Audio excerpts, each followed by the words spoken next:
আল্লাহ তাআলা এই দুনিয়াতে শুধু মানুষকে কষ্ট দিয়েই পরীক্ষা নেন, বিষয়টা এমন নয়।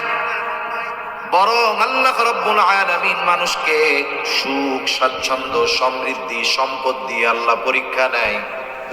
সম্মান দিয়েও যেমন পরীক্ষা নেয়, আল্লাহ তাআলা অনুরূপ ভাবে মানুষকে অভাব, দরিদ্রতা, অসচ্ছলতা, অসুস্থতা দিয়েও আল্লাহ তাআলা পরীক্ষা নেয়। কিন্তু আমরা মানুষ, আমাদের স্বাভাবিক অভ্যাস হলো আমরা যেটাকে পছন্দ করি না শুধু সেটাকেই আমরা আমাদের জন্য পরীক্ষা মনে করি। অথচ আল্লাহ তাআলা অনেক সময় আমাদেরকে আমাদের পছন্দনীয় বস্তু দিয়েও পরীক্ষা নেন। আল্লাহ তাআলা আয়াতগুলোর মধ্যে এই কথাই বলেন, ফাআম্মাল ইনসানু ইযা মাবতালাহু রাব্বুহু ফাআকরামাহু ওয়া না'আমাহু ফায়াকুলু রাব্বি আকরামান।